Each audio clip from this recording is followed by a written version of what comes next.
देखो पैरेललिज्म इन uniprocessor system, ये देखो एक वर्ड है यहाँ पर यूनिप्रोसेसर।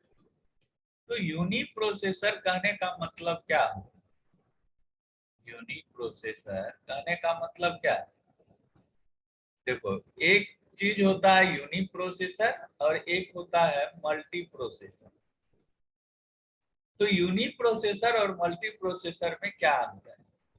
अगर सिंगल प्रोसेसर, एक ही प्रोसेसर हो और वही सारा काम कर रहा हो, तो वही क्या कहलाता है? Single uniprocessor. अगर मल्टीपल प्रोसेसर हो, एक से ज्यादा प्रोसेसर हो, तब जो काम करेगा, तब जो सिस्टम है वही क्या कहलाता है? मल्टी प्रोसेसर कहलाता है। मल्टी प्रोसेसर में मल्टी प्रोसेसिंग एक साथ, ये तो बहुत आसान है क्योंकि बहुत सारा प्रोसेसर है, 2 प्रोसेसर है, 3 प्रोसेसर है। तो दोनों प्रोसेसर अपने आप में सारे वर्क को, सारे प्रोसेसिंग को, जो भी आ रहा है प्रोसेस, उसको डिवाइड कर लेगा और सब प्रोसेसर अपने हिसाब से सब काम करेगा। लेकिन जो सिंगल प्रोसेसर है, जो सिंगल प्रोसेसर है, वो हमारे पैरेलल प्रोसेसिंग को कैसे एग्जीक्यूट करेगा? पैरेलल प्रोसेसिंग कहने का मतलब क्या? कि एक प्रोसेसिंग हो रहा है, साथ में दूसरा भी प्रोसेसिंग हो रहा है। हम पैरेलल वर्क कर रहे हैं, इसका क्या मतलब? अगर हम पढ़ा भी रहे हैं, दूसरा भी कोई काम कर रहे हैं और कोई काम कर रहे हैं, तो प्रोसेसर तो हम सिंगल है, और सिंगल प्रोसेसर हम क्या कर रहे हैं? डिफरेंट डिफरेंट टास्क कर रहे हैं। तो ये क्या हुआ? Parallel processing. और एक साथ हम पढ़ा भी रहे हैं, हम किसी से बात भी कर रहे हैं, या फिर कोई और काम भी एक साथ कर रहे हैं, तो ये क्या हुआ? सिंगल प्रोसेसर पैरेलल प्रोसेसिंग में ढेर सारा काम कर रहा है।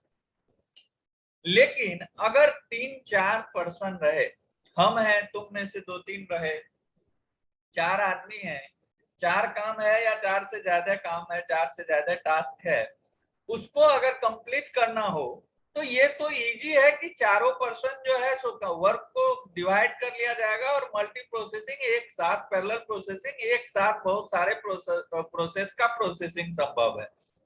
लेकिन अगर आदमी सिंगल है, प्रोसेसर सिंगल है और काम पैरेलल में करना है, वो किस तरह से करेंगे? वही हम पढ़ेंगे, parallelism in uniprocessor system. Clear है? कोई दिक्कत है इसमें? कोई कंफ्यूजन इसमें? No sir.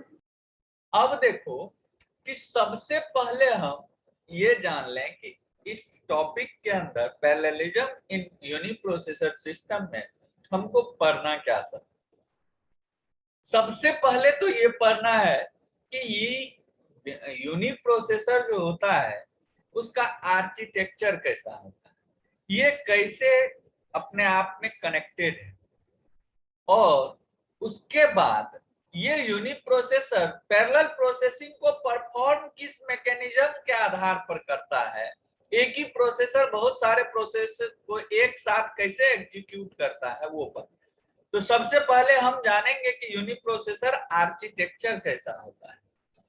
तो सबसे पहला पॉइंट जो इसमें हमको पढ़ना है वो है बेसिक यूनिप्रोसेसर आर्किटेक्चर। सबसे पहले जानेंगे ये होता कैसे है, इसका आर्किटेक्चर है कैसा है, उसके बाद तो इसमें हम पैरेलल प्रोसेसिंग पढ़ेंगे। और तब सेकेंड में जाके पढ़ना है हमको parallel processing mechanism.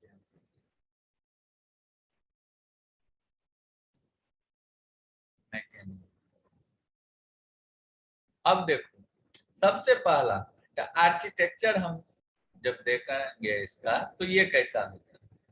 Basic unique processor architecture.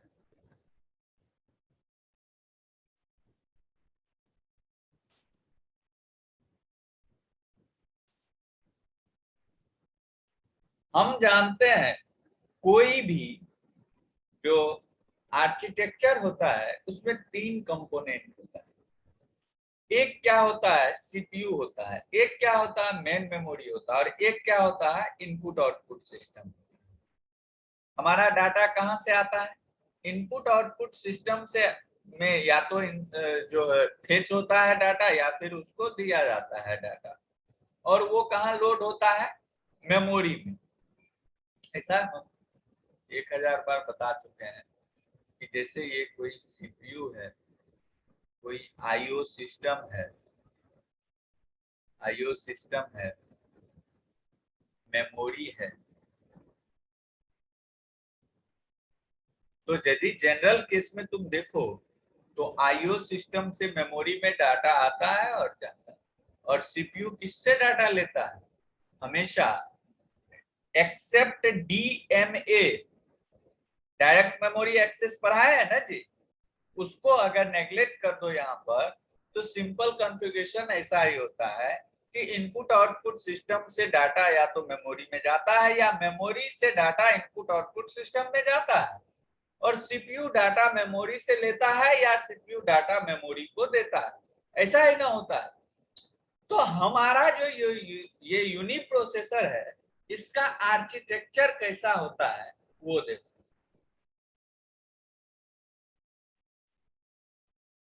ये कोई मान लेते हैं हम, कोई सीपीयू, ये सीपीयू, ठीक है, ये कोई मेन मेमोरी, ये हमारा मेन मेमोरी,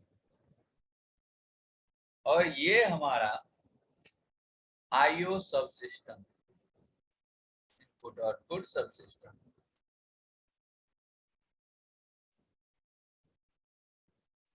अब ये कनेक्टेड कैसे होता है? तो कनेक्शन के लिए क्या नीड होता है हमको जी? इंटरफेस। इंटरफेस तो होता ही है, तो तुम थोड़ा सा बस। बस, ये हमको बस का जरूरत पड़ता है। इस बस को हम कॉमन सिंक्रोनस बस भी कहते हैं, कॉमन सिंक्रोनस। ये बस क्या करता है? ये इनपुट आउटपुट सिस्टम और मेन मेमोरी से कनेक्टेड है,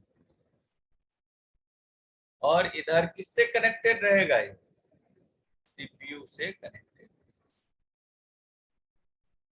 अब सीपीयू में कंटेंट क्या सब होता है? एएलयू तो कंटेंट होगा ही होगा, सीपीयू का पार्ट है एएलयू की नहीं? एक रजिस्टर तो कंटेंट होगा ही होगा। अरे सीपीयू बताया है ना जी, सीपीयू में क्या सब रहता है? Yes sir. ALU, CU, register. अब ये रजिस्टर जो है, सो ये रजिस्टर किस तरह से होता है? रजिस्टर हमारा जो होता है वो दो तरह का होता है। एक होता है तुम्हारा स्पेशल पर्पस रजिस्टर, और एक होता है जनरल पर्पस रजिस्टर। रजिस्टर कितने तरह का? दो तरह का। एक होता है जो कि स्पेशल पर्पस रजिस्टर होता है, वो हमारा क्या करता है? रजिस्टर, ये पढ़े होगे तुम लोग माइक्रो प्रोसेसर, दो तरह का। एक होता है स्पेशल पर्पस रजिस्टर,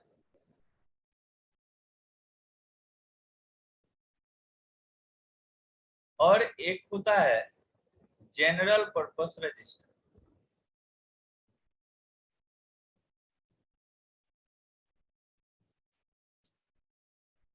तो ये स्पेशल पर्पस रजिस्टर क्या होता है और जनरल पर्पस रजिस्टर क्या होता है, इसको जानते हैं। ये जनरल पर्पस रजिस्टर जो होता है वो होता है प्रोग्राम काउंटर के साथ अटैच रहता है। प्रोग्राम काउंटर कहने का मतलब है, प्रोग्राम काउंटर यानी कि जो भी प्रोग्राम है, कंट्रोल यूनिट के बारे में बताएं। कंट्रोल यूनिट क्या करता है? हमारा कौन सा प्रोसेस कब होगा वो कौन डिसाइड करता है? कंट्रोल यूनिट डिसाइड करता है। तो वो जनरल पर्पस रजिस्टर जो है वो वही कंट्रोल यूनिट का पार्ट है, यानी कि वो हमारा प्रोग्राम काउंटर जो है वो के पास रहता है, प्रोग्राम को।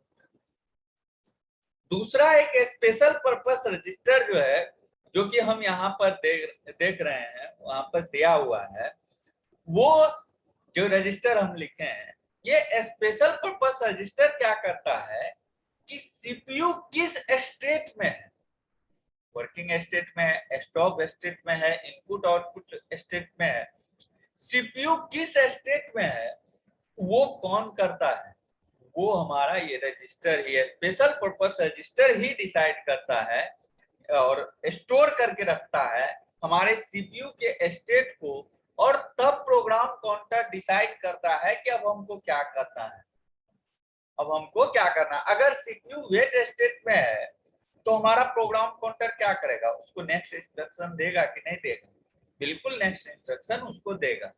तो यही स्पेशल पर्पस। एक होता है कैच मेमोरी, जिसको कि हम लोकल कैच मेमोरी भी कहते हैं या लोकल रजिस्टर भी कहते हैं, लोकल रजिस्टर। कैच मेमोरी का क्या काम होता है, कैच मेमोरी हम पूरे डिटेल्स में बताए हैं। कैच मेमोरी क्यों यूज करते हैं, कैच मेमोरी क्यों यूज करते हैं,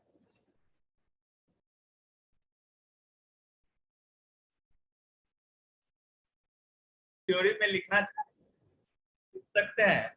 जैसे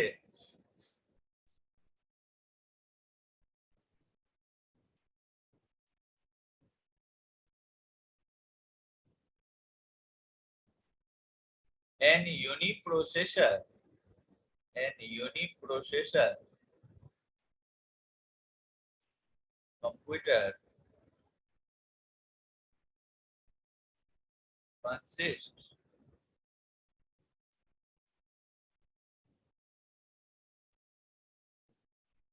three major components, three major components।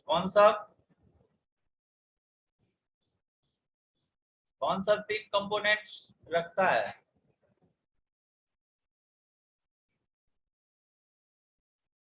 पहला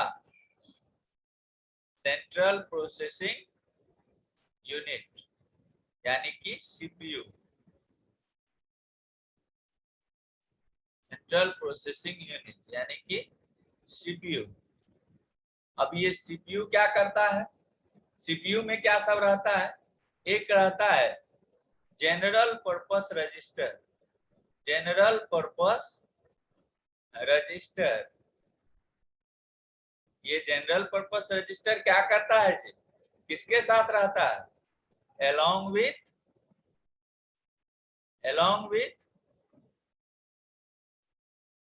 प्रोग्राम काउंटर, अभी जस्ट बताएं। और दूसरा स्पेशल पर्पस रजिस्टर, ये स्पेशल पर्पस रजिस्टर, ये स्पेशल पर्पस रजिस्टर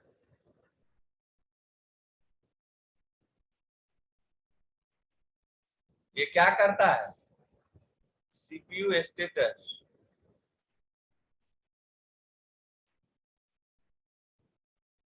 स्टोरिंग, क्या स्टोरिंग करता है, the current state of, the current state of, the current state of CPU and program counter, CPU and program counter.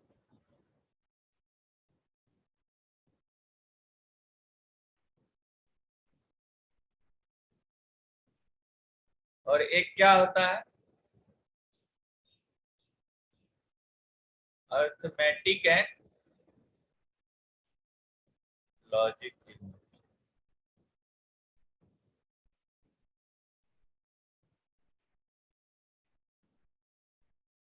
और एक क्या होता है, local cache memory.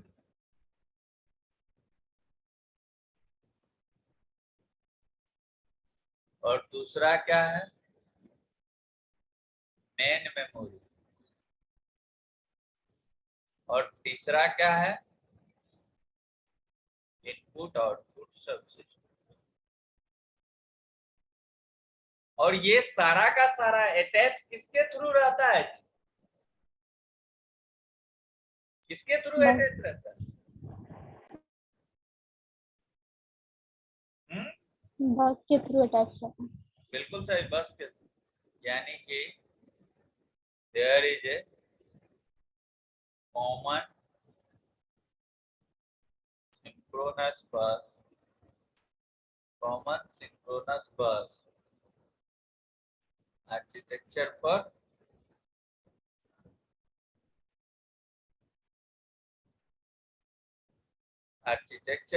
communication between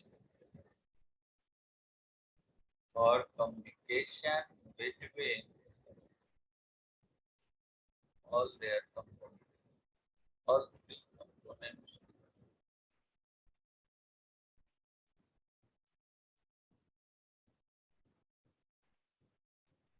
clear है? अब देखो, हम जानते हैं कि पैरेलल प्रोसेसिंग मैकेनिज्म क्या है।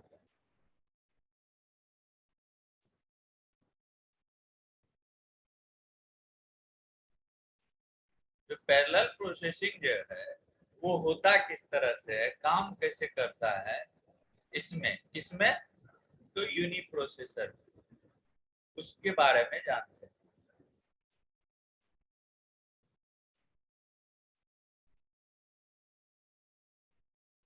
पैरेलल प्रोसेसिंग मैकेनिज्म जो होता है वो दो तरह से होता है, दो तरह से हम इसको अचीव कर सकते हैं, दो तरह से हम इसको जो है सो प्रोसेस कर सकते हैं, जिससे कि यूनि प्रोसेसर जो है वो पैरेलल प्रोसेसिंग को जो है तो इनहांस कर देगा, पैरेलल प्रोसेसिंग यूनि प्रोसेसर पे हो सकता है।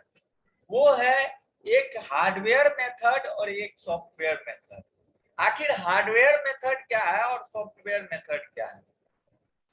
हार्डवेयर मेथड कहने का मतलब होता है कि अगर प्रोसेसर एक्सेप्ट प्रोसेसर उसके हार्डवेयर में किसी न किसी तरह से उसको थोड़ा सा इंक्रीज किया जाए, कोई चीज बढ़ाया जाए, हार्डवेयर कंपोनेंट उसमें ऐड किया जाए, जिससे कि हमारा एक ही प्रोसेसर पैरेलल प्रोसेसिंग को जो है सो वो पैरेलल प्रोसेसिंग का टास्क कंप्लीट करेगा, तो वही कहलाता है हार्डवेयर मेथड। अगर कोई प्रोग्राम, कोई सॉफ्टवेयर ऐसा बनाते हैं कि एक ही प्रोसेसर पैरेलल प्रोसेसिंग का कॉन्सेप्ट जो है वो अपने अंदर जो है सो बिल्डअप करता हो, यानी कि कोई भी ऐसा प्रोग्राम बना दें या ऐसा सॉफ्टवेयर उसको करें जो कि एक ही प्रोसेसर क्या करे, पैरेलल प्रोसेसिंग का काम करे, दो या दो से अधिक प्रोसेसिंग एक टाइम में कंप्लीट करे, तो वही क्या कहलाता है, सॉफ्टवेयर मेथड। क्या सब है, पैरेलल प्रोसेसिंग को बनाने के लिए, करने के लिए यूनि प्रोसेसर में कौन सा मेथड है, दो मेथड है, कौन सा, हार्डवेयर मेथड और एक सॉफ्टवेयर मेथड। हार्डवेयर मेथड क्या करता है कि एक्सेप्ट प्रोसेसर, प्रोसेसर एक ही रहेगा क्योंकि यूनि प्रोसेसर है तो प्रोसेसर एक ही रहेगा, प्रोसेसर में प्रोसेसर को छोड़ करके जो भी कोई कंपोनेंट है, हार्डवेयर कंपोनेंट है, उसमें कुछ ना कुछ इनहांसमेंट करके अगर एक साथ मल्टीपल प्रोसेसिंग पैरेलल प्रोसेसिंग के रूप में पैरेलली काम करने लगे तो वो हार्डवेयर मेथड होता है।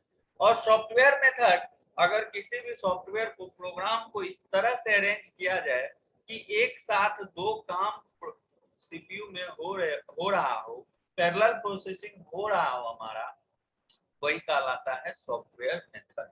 कोई कंफ्यूजन तो बोलो, यानी कि पैरेललिज्म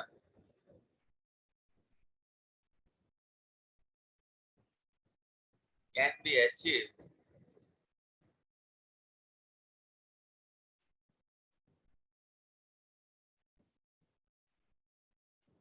इन uniprocessor system using two methods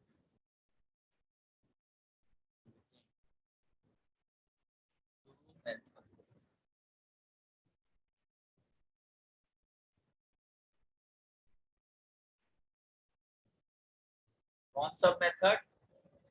पहला हार्डवेयर मेथड और दूसरा सॉफ्टवेयर मेथड।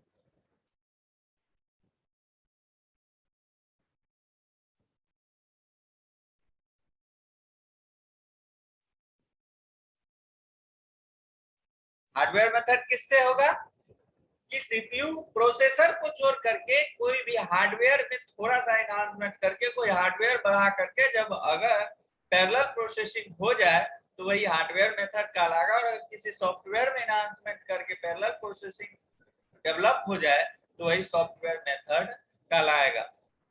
हार्डवेयर मेथड में क्या सब बढ़ा सकते हैं हम, क्या सब कर सकते हैं उसको आगे देखते हैं, और सॉफ्टवेयर मेथड में हम क्या सब कर सकते हैं उसको आगे देखते हैं। तो इसको लिख लो।